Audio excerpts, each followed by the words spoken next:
L'Exode. Au nom de Dieu, le Tout-Puissant, le Miséricordieux.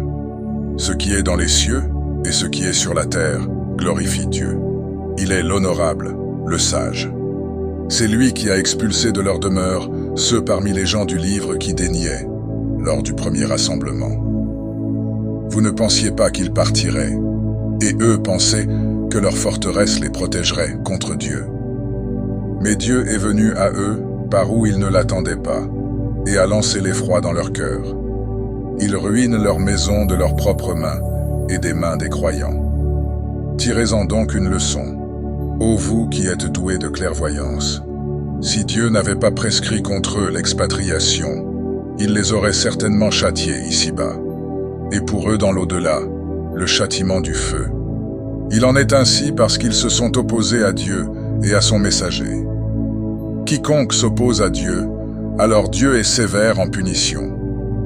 Ce que vous avez coupé de palmier, ou que vous avez laissé debout sur ses racines, c'est avec la permission de Dieu, et pour qu'il humilie les dépravés. Ce que Dieu a livré aux messagers provenant d'eux, vous n'y avez engagé ni chevaux, ni chameaux, mais Dieu donne pouvoir à ses messagers sur qui il veut. Dieu est capable de toutes choses. Ce que Dieu a livré aux messagers provenant des habitants des cités est pour Dieu, pour son messager, et pour les proches, les orphelins, les nécessiteux et les sans-abri, afin que cela ne circule pas parmi les seuls riches d'entre vous. Ce que le messager vous donne, prenez-le, et ce qu'il vous interdit, abstenez-vous-en. Craignez Dieu, car Dieu est sévère en punition. Ainsi que pour les émigrés pauvres, ceux qui ont été expulsés de leur demeure et de leurs biens, tandis qu'ils recherchaient une grâce et un agrément de Dieu, et qu'ils secouraient Dieu et son messager. Voilà les véridiques. Et à ceux qui ont installé avant eux leur demeure et leur foi, qui aiment ceux qui émigrent vers eux, et ne ressentent en leur poitrine aucune envie pour ce qui leur a été donné. Ils les préfèrent à eux-mêmes, même s'il y a pénurie chez eux.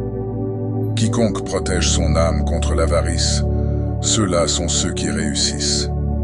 Et à ceux qui sont venus après eux en disant « Notre Seigneur, pardonne-nous ainsi qu'à nos frères qui nous ont précédés dans la foi, et ne mets dans nos cœurs aucune rancœur envers ceux qui ont cru. Notre Seigneur, tu es bienveillant, miséricordieux. N'as-tu pas vu les hypocrites disant à leurs frères qui ont dénié parmi les gens du livre « Si vous êtes expulsés, nous partirons avec vous, et nous n'obéirons jamais à personne contre vous. Et si l'on vous combat, nous vous secourrons. » Dieu atteste qu'ils sont menteurs. S'ils sont expulsés, ils ne partiront pas avec eux. Et s'ils sont combattus, ils ne les secourront pas. Et même s'ils les secouraient, ils tourneraient le dos, puis ils ne seraient pas secourus. Vous êtes en leur poitrine plus terrifiants que Dieu. C'est que ce sont des gens qui ne comprennent pas. Tous ne vous combattront que dans des cités fortifiées ou de derrière des murailles. Leur violence réciproque est extrême. Tu les croirais unis, alors que leurs cœurs sont divisés. C'est que ce sont des gens qui ne raisonnent pas. Ils sont semblables à ceux qui, peu de temps avant eux, ont goûté la conséquence de leurs décisions. Ils auront un châtiment douloureux. Ils sont semblables au diable quand il dit à l'homme « dénie ».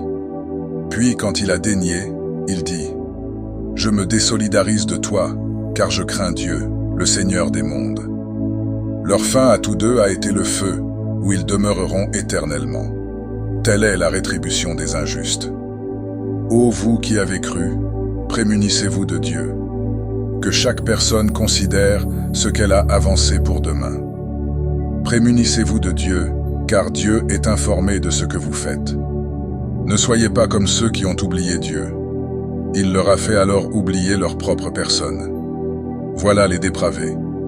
Ne sont pas égaux les compagnons du feu et les compagnons du paradis.